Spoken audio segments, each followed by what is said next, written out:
रमज़ान के महीने में भी होर्डिंग करते हैं, ज़ख़ीरा अंदोज़ी करते हैं और इसको मौका जानते हैं कि इसमें भी पैसा कमाया जाए, और रोज़े भी पूरे रखते हैं, ज़ख़ीरा अंदोज़ी करके माल भी कमाने से बाज नहीं आते।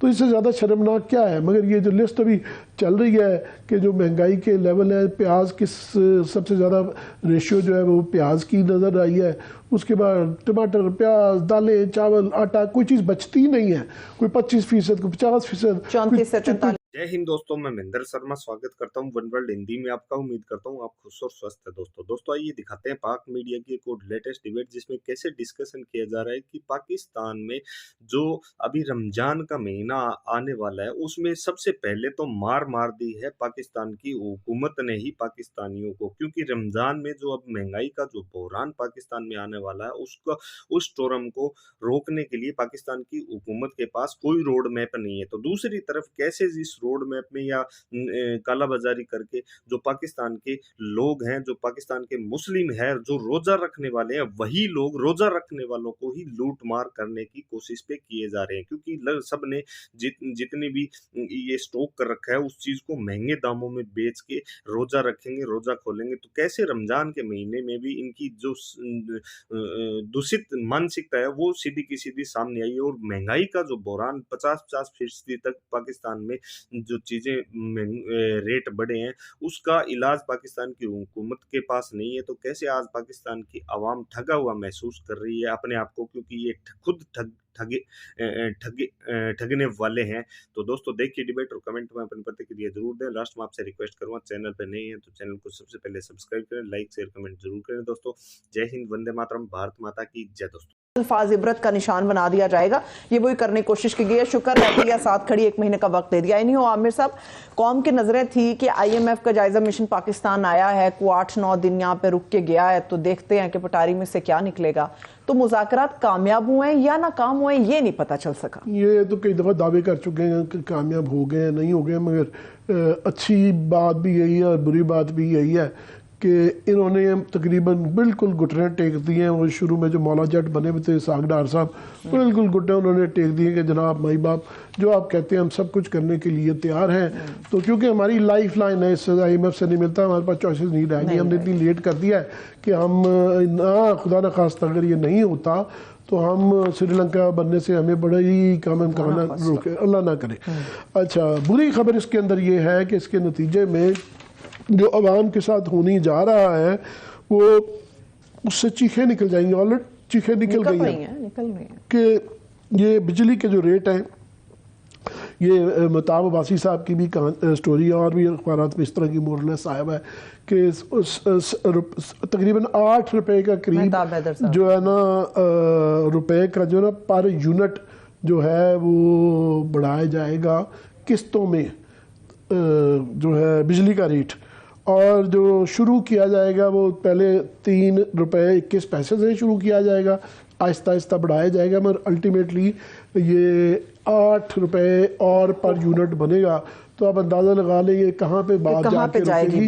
1 यूनिट जब 8 रुपए मज़ीद बढ़ेगा, उसके बाद जनाब उन्होंने कहा है कि उन्होंने जो एक्सपोर्टर्स को कुछ सब्सिडी दी थी। वैसे तो मैं समझता हूँ कि ये इतनी बुरी बात नहीं है।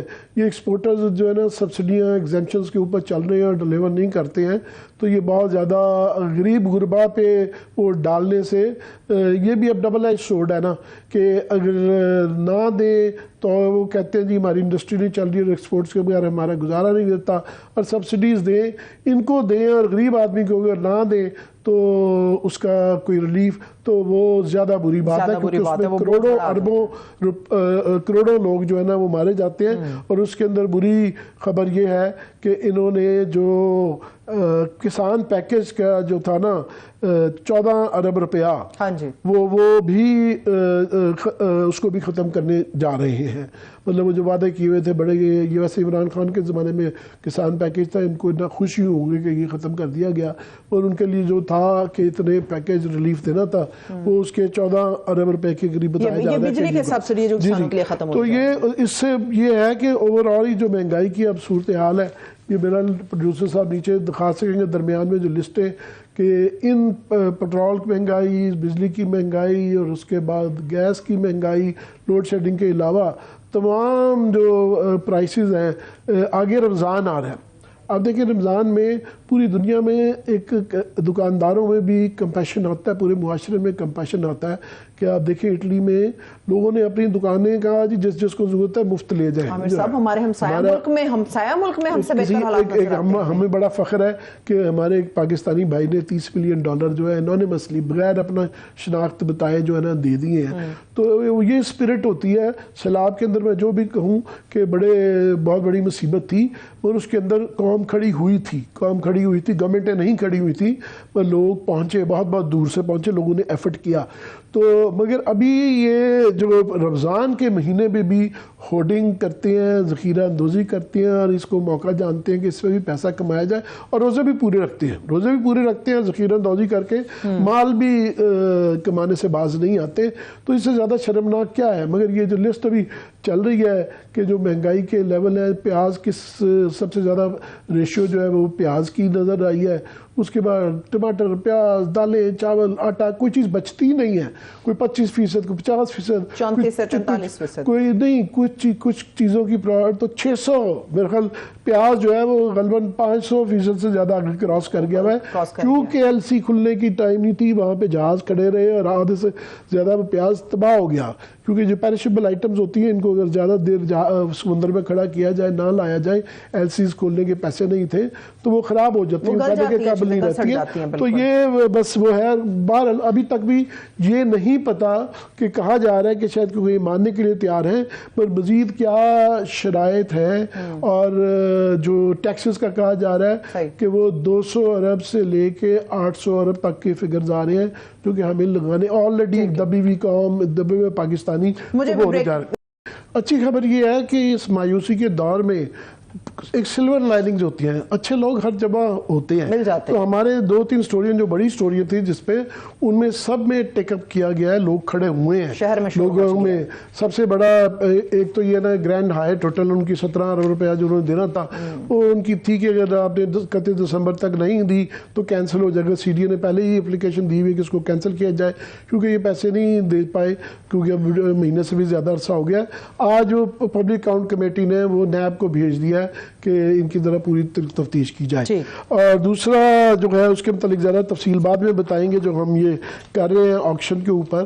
तो सबसे बड़ी खबर ये है कि जो जोन 3, अच्छा डॉक्टर उस्मान साहब जो कि सीडीए के साबका चेयरमैन थे, कैप्टन उस्मान, सॉरी डॉक्टर मैंने गलती से कह दिया कैप्टन से, तो वो इसीलिए वो काफ़ी लोग कर जाते हैं कि वो कैप्टन रिटायर्ड जो है ना वो पिंडी और इस्लामाबाद में बहुत ज़्यादा लगाए जाते हैं। मैं कहता हूँ ये इत्तेफाक है। मैं रिंग रोड में भी सारी जो ब्यूरोक्रेसी थी ऊपर से नीचे तक इन्वॉल्व जो क्यूज थी वो कैप्टन ही थे, तो यहाँ भी कैप्टन ही लगाए जाते हैं।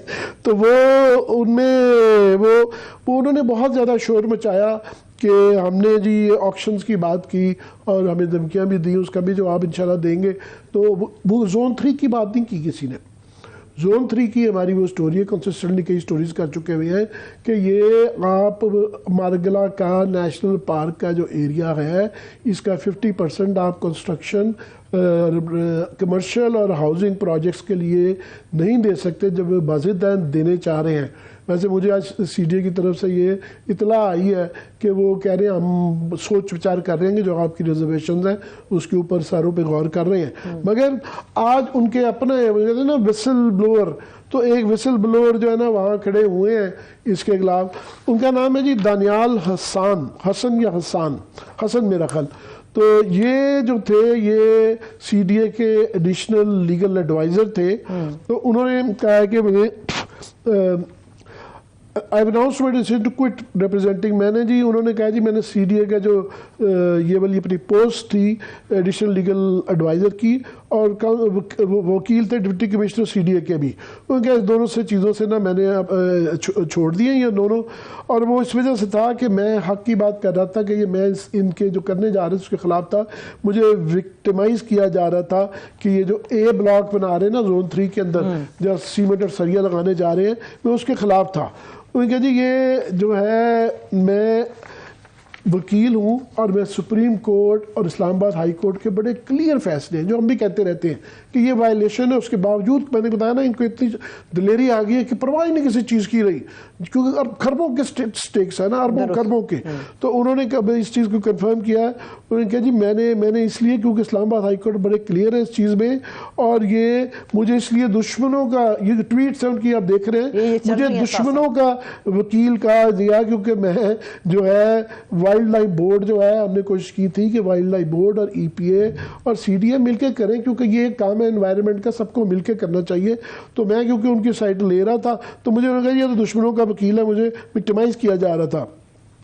उनका जी इस तरह ही जो है जो बैठे हुए हैं, जो ये कारोबार सारा काम कर रहे हैं, उनको कोई परवाह नहीं है वाइल्ड लाइफ की, उनको कोई परवाह नहीं है मार्गला हिल्स नेशनल पार्क की, वो रियल एस्टेट के ऊपर नजरें हैं, और ये एक पूरा मैस है। 30 सेकंड ये उनका जी इसके जो है ना कॉन्सिक्वेंसेज जो है ना वो बड़ी किसी के कंट्रोल में नहीं रहेगा। ये इस्लामाबाद की ऑक्सीजन है जो कि बंद हो जाएगी, ये एक नेशनल पार्क है, यहाँ पे ये जो करेंगे ये वाला काम, तो ये कर रहे हैं इंशाअल्लाह, ताकि 1 किलोमीटर से बाहर जो है ना, जो एक बफर जोन था उसको भी सारा बीच में लेके आ रहे हैं। कैप्टन उस्मान करवा के गया ना सब कुछ, या कोई और भी इन्वॉल्व है? कैप्टन उस्मान सारा हिस्सा, क्योंकि बोर्ड से अप्रूवल जो है ना CDA से कैप्टन उस्मान साहब करके गए हुए होते हैं, नए वाले को तो हम बेनिफिट ऑफ डाउट दे रहे हैं।